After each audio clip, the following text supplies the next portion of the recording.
Assalamualaikum warahmatullahi taala wabarakatuh.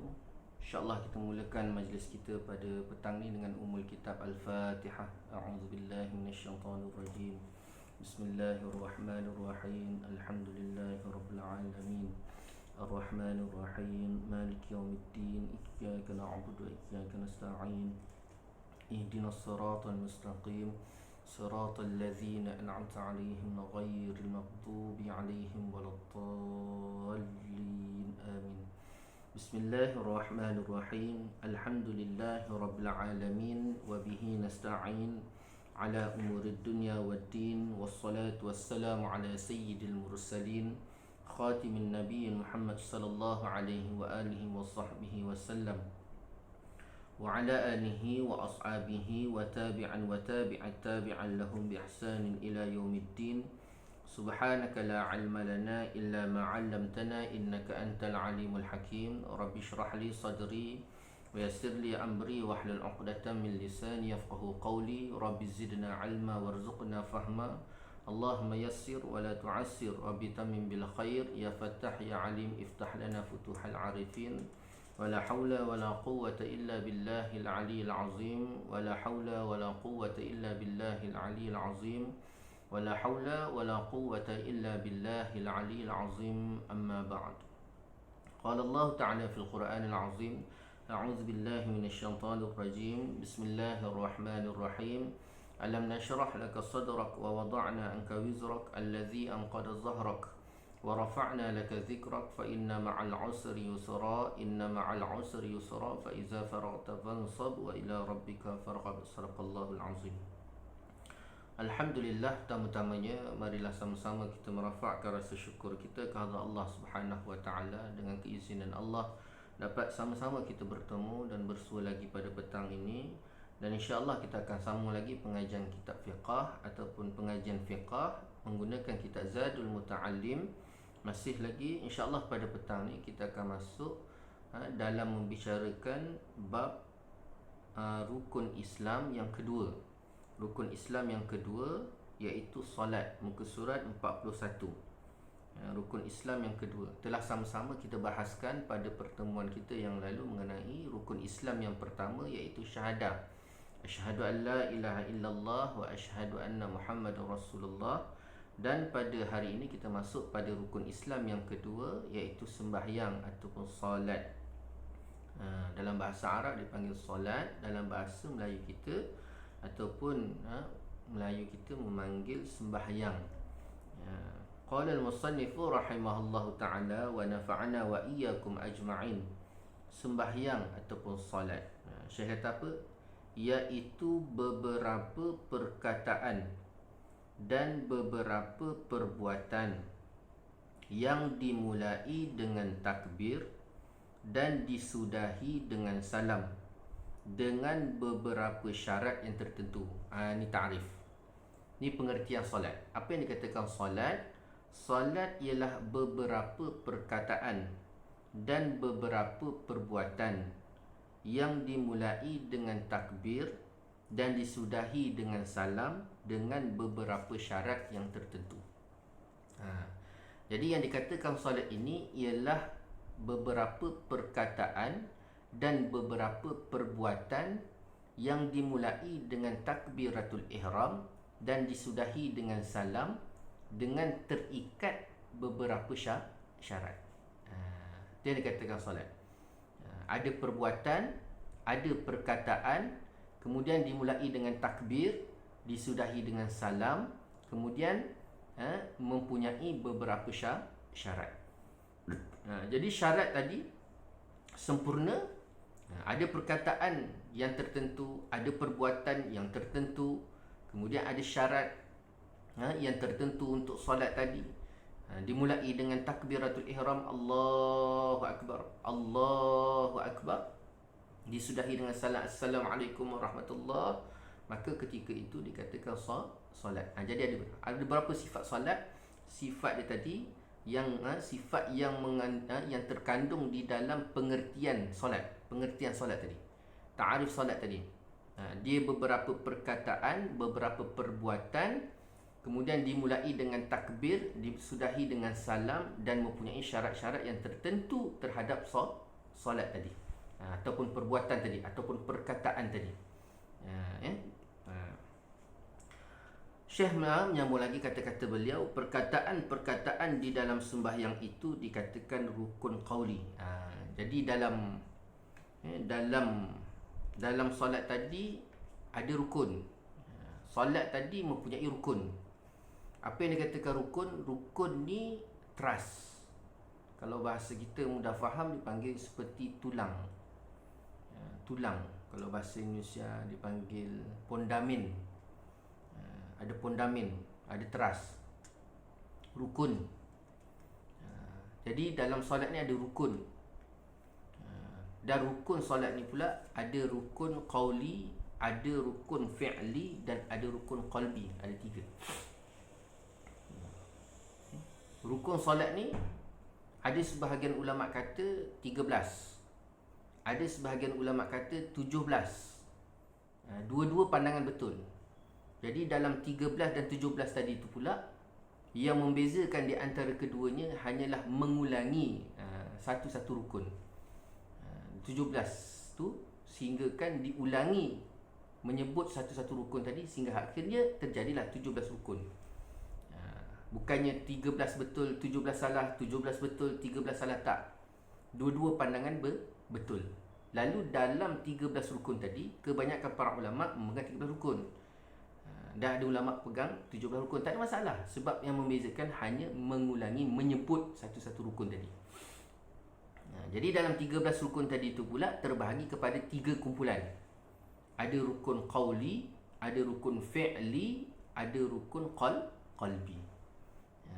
Ada di antara 13 tadi duduk pada rukun qauli. Ada di antara 13 tadi yang duduk pada rukun fi'li.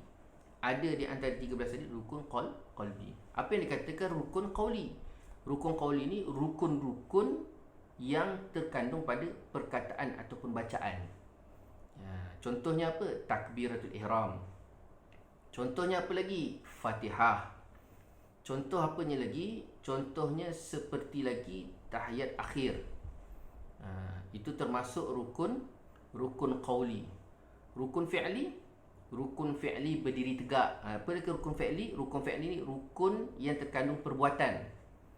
Perbuatan kita dalam sembahyang. Contohnya seperti berdiri tegak, rukuk, i'tidal, sujud, duduk di antara 2 sujud, sujud yang kedua dan tahiyat akhir. Ini dipanggil rukun fi'li, iaitu rukun yang terkandung perbuatan. Dan akhirnya yang ketiga rukun qalbi. Apa maksud qalbi? Rukun qalbi iaitu rukun hati. Perbuatan hati. Apa dia? Iaitu niat. Ketika kita akan takbir Allahu Akbar. Jadi waktu akan takbir Allah, ketika itu kita datangkan niat. Itu dipanggil rukun qalbi. Ni dia. Jadi dalam solat ada 13 rukun ataupun ada 17 rukun. Dan dalam 13 ataupun 17 tadi pula terbahagi kepada 3 rukun ataupun 3 kumpulan, iaitu rukun qauli, rukun fi'li dan rukun qalbi. Rukun qauli iaitu rukun yang terkandung pada lisan ataupun bacaan yang dituturkan. Contohnya takbiratul ihram, Allahu Akbar, ataupun suratul Fatihah, ataupun tahiyat akhir. Itu dipanggil rukun qauli yang ditutur. Rukun fi'li rukun yang terkandung perbuatan. Berdiri tegak, rukuk, itu perbuatan. I'tidal, sujud, tahiyat akhir, itu rukun yang terkandung perbuatan. Dan hati, qalbi, hati, iaitu niat. Syekh menyambung lagi kata-kata beliau, iaitu syarat-syarat yang tertentu bagi sembahyang. Tadi kan disebut syarat-syarat tertentu. Bermula dengan takbir, ada perkataan yang dikatakan solat tadi, iaitu perkataan yang tertentu, perbuatan yang tertentu, dimulai dengan takbiratul ihram, disudahi dengan salam, kemudian syarat-syarat yang tertentu. Jadi di sini Syekh dia menerangkan dan menjelaskan kepada kita tentang syarat-syarat yang tertentu. Apa yang dimaksudkan syarat-syarat yang tertentu bagi solat? Iaitu ada 2. syarat wajib sembahyang dan syarat sah sembahyang. Syarat-syarat tertentu bagi solat ni ada dua. Syarat yang tertentu bagi solat ada dua. Yang pertama syarat wajib solat. Yang pertama syarat wajib solat. Dan yang kedua syarat sah solat. Beza ni. Syarat wajib solat ni, bila seseorang itu didapati ada syarat-syarat wajib solat, maka wajib solat ke atas dia. Bila nanti kat depan kita akan mempelajari apa yang terkandung di dalam syarat wajib solat. Jadi seseorang tadi, bila dia menepati segala syarat-syarat kewajipan solat ke atas dia, maka ketika itu jatuh hukum wajib ke atas dia untuk melaksanakan solat. Tetapi bila tika mana dia tadi tidak menepati ataupun tidak ada syarat-syarat wajib solat ke atas dia, maka dia tidak diwajibkan solat. Ini dikatakan syarat wajib solat. Begitu juga syarat sah solat. Seorang tu mungkin dia ada syarat wajib solat, tapi dia tak menepati syarat sah solat. Jadi wajib dia melaksanakan solat, tetapi kalau dia menepati syarat sah solat, maka sahlah solat dia. Orang yang dituntut kewajipan solat belum tentu sahnya solat. Belum tentu sah solat. Orang yang sah solat belum tentu dituntut wajib solat. Itu berbeza. Contohnya, masuk waktu solat Zuhur, pukul 1:17 ataupun 1:18, masuk waktu Zuhur. Syarat wajib solat salah satunya masuk waktu. Maka ketika itu, bila selagi mana tak masuk waktu, dia tak wajib solat. Bila masuk waktu, barulah ada kewajipan ke atas dia untuk melaksanakan solat. Nanti kat depan kita akan belajar terperinci. Jadi perbezaan di antara syarat wajib solat dengan syarat sah solat, iaitu syarat wajib ini, bila seorang itu mempunyai syarat-syarat tadi, maka wajib ke atas dia solat. Begitu juga syarat sah. Dia dah melaksanakan solat, kewajipan solat dah ada atas dia, lalu dia laksanakan, sah tak solat? Tengok pula syarat sah dia. Bila syarat sah solat tadi menepati, maka sahlah solat dia. Jika tidak menepati, sekalipun dia dah melaksanakan kewajipan, tapi syarat sah solat tadi tak menepati sebagaimana syarat sah solat, maka tidak sah solat. Itu perbezaan di antara syarat wajib solat dengan syarat sah solat. Apa yang dikatakan syarat? Syarat.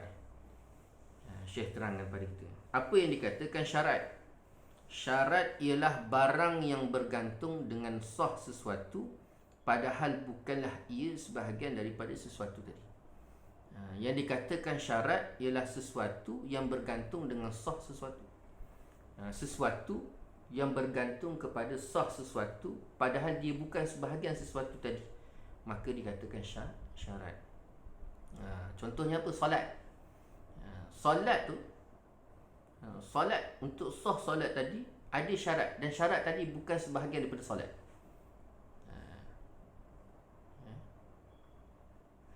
Solat, syarat bagi solat tadi, syarat tadi bukan sebahagian daripada solat, maka barulah dikatakan syarat. Kalau dia sebahagian daripada solat, maka tak dikatakan syarat. Yang dikatakan syarat ialah sesuatu ketetapan, yang mana ketetapan tadi tak ada kena-mengena dengan sesuatu tadi yang nak ditetapkan. Contohnya solat tadi. Solat tadi ialah sesuatu, dan syarat tadi pula ialah sesuatu ketetapan untuk mendapatkan solat tadi, dan dia bukan sebahagian daripada solat, maka baru dia dikatakan dia syarat. Okey. Yang pertama, syarat wajib solat. Syarat-syarat wajib solat. Syarat-syarat wajib solat ada 5. Syarat-syarat wajib solat ada 5. Ini kena dengar betul-betul. Syarat-syarat wajib solat ada 5. Bila seseorang itu menepati 5 syarat wajib solat, maka wajiblah ke atas dia untuk melaksanakan solat.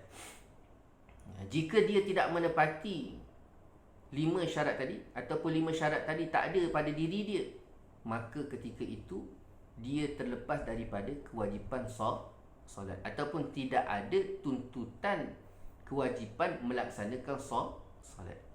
Yang pertama, syarat yang pertama, seorang tu bila dia nak solat ataupun jatuh kewajipan solat ke atas dia, syarat yang pertama, dia mesti Islam. Syarat dia mesti Islam. Macam mana kita belajar pada syahadatain? Seorang tu, Islamnya seseorang itu dengan dua cara. Yang pertama dengan keturunan, lahir-lahir dia daripada mak dia orang Islam, ayah orang Islam, maka Islamlah dia. Itu dipanggil Islam dengan keturunan. Yang kedua, Islam dengan syahadah. Dia masuk Islam dengan syahadah, iaitu dia lahir-lahir mak dia bukan Islam, dia lahir-lahir ayah dia bukan Islam, maka dia Islam dengan syahadah, asyhadu an la ilaha illallah wa asyhadu anna Muhammadar Rasulullah. Jadi syarat wajib yang pertama, mestilah seseorang itu Islam. Jadi kalau orang kafir laksana solat, maka seperti menuang air di atas daun keladi. Boleh tak solat? Tak ada masalah, tapi tak ada apa-apa, tak ada pahala, tak ada tuntutan. Maka perbuatannya itu pun sepertilah menuang air di atas daun keladi yang tidak memberi pun apa-apa kesan kepada dia. Kerana apa? Kerana dia tidak menepati syarat wajib solat. Yang kedua, baligh. Syarat yang kedua baligh. Apa maksud baligh? Iaitu sampai umur, sampai usia. Sampai usia. Bagi orang lelaki, sama ada dia mimpi keluar air mani ataupun dengan sampai usia 15 tahun, maka ketika itu wajib solat. Bagi orang perempuan, datang haid seawal 9 tahun ataupun kalau tak keluar haid sampai 15 tahun, maka dia balik dengan usia 15 tahun. Maka wajib ke atas dia solat. Kalau dia tak solat, maka berdosa. Berdosa dia. Itu syarat yang kedua. Syarat yang ketiga, akil. Berakal, ada akal, waras. Normal akal dia, dia boleh fikir. Dia boleh fikir sama ada baik ataupun buruk. Dia tahu ni baik, dia tahu ni buruk, dia tahu ni boleh, dia tahu ni tak boleh. Dia tahu cara nak makan, dia tahu cara nak minum, dia tahu cara muamalah, dia tahu bersih, dia tahu bukan kotor. Dia berakal, waras. Jadi lawannya orang gila. Orang yang tidak ada akal, maka tidak ada solat ke atas dia. Orang gila, orang pitam, orang mabuk. Cuma membezakan di antara orang gila, orang pitam dengan orang mabuk. Orang pitam, selagi mana dia pitam, masuk waktu zuhur, dia dalam keadaan pitam. Apa maksud pitam? Itu pitam yang tak ada akal, yang hilang terus, lost. Dia tak boleh fikir langsung. Tanya nama, siapa nama? Tak ingat, saya tak ingat, tak boleh nak ingat. Dia pitam terus. Ataupun dalam keadaan gila. Gila dia, pukul 12.30 dia gila, ataupun pukul 1 dia gila. Masuk zuhur 1.18, lalu dia gila sampai waktu asar. Maka waktu zuhur itu tidak wajib qada. Kenapa? Kerana dia dalam keadaan tidak berakal. Maka ketika itu tidak ada kewajipan solat ke atas dia. Berbeza dengan orang mabuk. Orang mabuk walaupun hilang akal, tuntutan solat tetap ada ke atas dia. Kenapa? Mabuk yang buat-buat. Dalam keadaan mabuk ataupun hilang akal, yang dibuat, yang dicari, cari pasal kalau bahasa kita. Kau cari pasal, maka wajib dia qada solat. Kenapa? Kerana dia mabuk ataupun hilangnya akal tadi dengan dibuat. Dosa tak? Dosa dia sama seperti orang meninggalkan solat. Walaupun dalam keadaan dia tak ada akal. Itu berbeza di antara orang yang terlepas daripada solat sebabkan tidak ada akal tadi. Orang gila, orang pitam dengan orang mabuk. Syarat yang keempat, syarat wajib solat yang keempat, iaitu suci daripada haid dan nifas. Syarat wajib yang keempat, seseorang tu wajib solat, dia suci daripada haid dan nifas. Mana bagi orang perempuan. Orang perempuan bila datang saja haid ataupun nifas. Haid ni darah yang keluar setiap bulan bagi orang perempuan yang normal. Nifas ni ialah darah yang datang setelah seorang itu bersalin. maka ketika itu wajib dia ketika itu dia tidak wajib solat dan tidak wajib qada solat. Kenapa? Kerana tidak ada tuntutan solat ke atas dia. Tidak ada tuntutan kewajipan solat kerana dia berpakaian dengan haid ataupun dengan nifas. Syarat wajib solat yang kelima iaitu masuk waktu sembahyang. Masuk waktu sembahyang yang kita bincang tadi. Masuk waktu solat. Jadi kalau katalah pukul 1.15 tiba-tiba kita solat, kita ingatkan dah masuk. Tengah-tengah solat tiba-tiba azan, maka wajib kita batalkan kerana solat zuhur tadi tidak sah.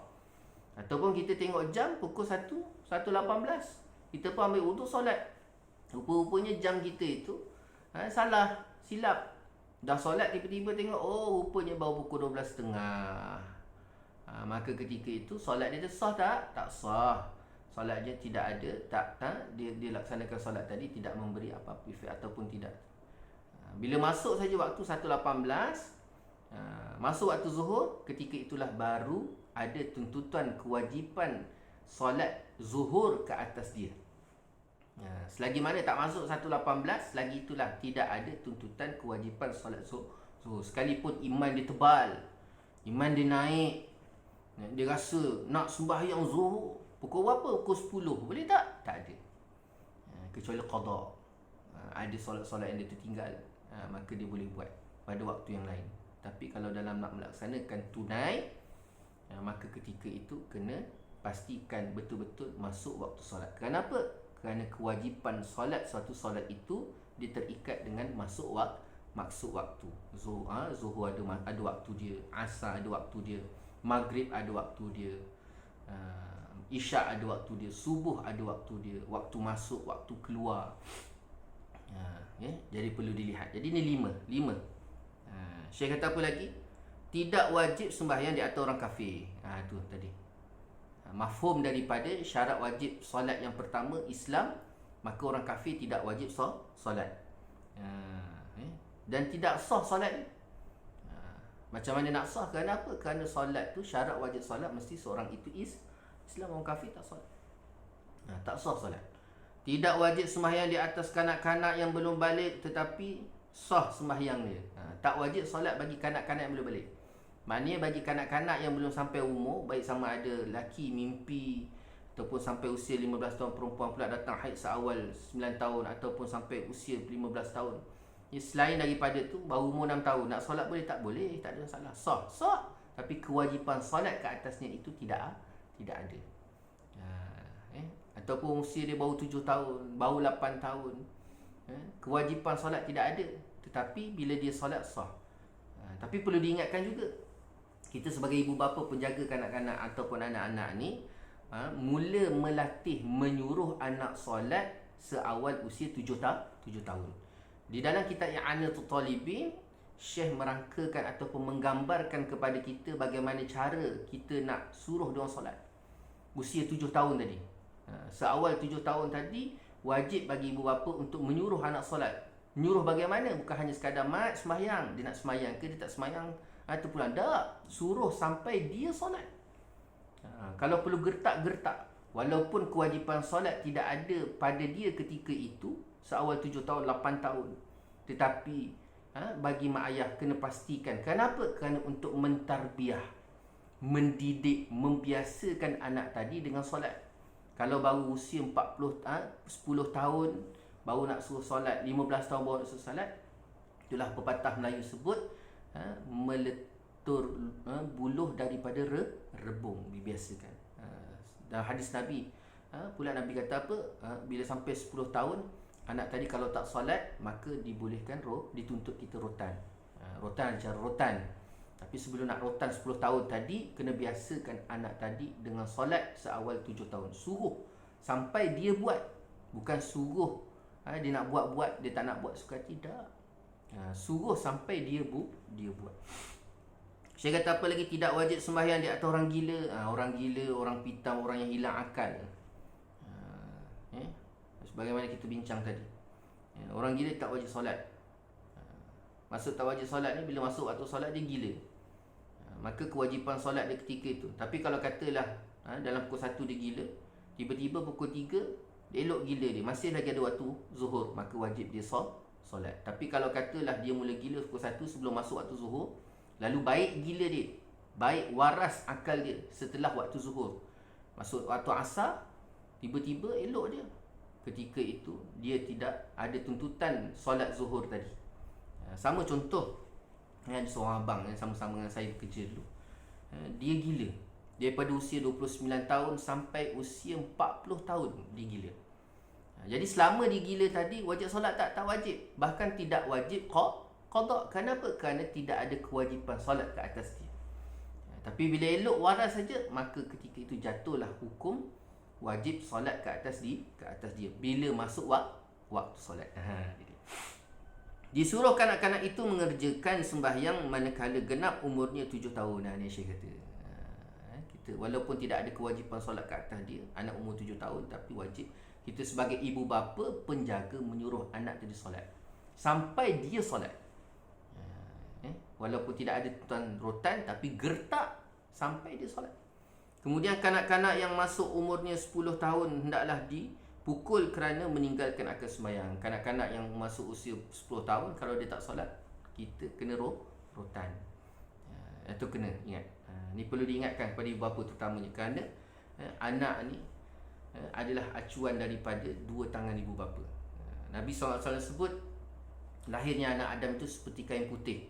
Yang mencorak anak tadi sama ada menjadi Yahudi, Nasrani ataupun Majusi adalah dua tangan ibu bapa. Baik ataupun buruk anak tadi, persen besarnya datang daripada dua tangan ibu bapa. Apa yang kita berikan pada anak, itulah yang kita akan dapat pada diri kita. Bukan sekadar pahala, tetapi efek yang balik, efek yang kembali kepada kita. Anak tadi baik ataupun tidak, dengar kata ataupun melawan, degil apa semua, tetap persen besarnya datang daripada dua tangan ibu bapa. Maka mulakan pentarbihan dan pendidikan anak tadi dengan penjagaan solat. InsyaAllah itulah sikit sebanyak pengajian kita. Syarat wajib sembahyang tadi ada 5. Pertama Islam, kedua balik, 3 berakal, yang keempat suci daripada haid dan nifas, yang kelima masuk waktu. Wallahu ta'ala alam. Itulah sikit sebanyak dapat kita kongsi bersama. Yang baik itu daripada Allah SWT, yang tidak baik tunjuk kelemahan Ustaz sendiri. Wabillahi taufiq wal hidayah. Wassalamualaikum warahmatullahi ta'ala wabarakatuh.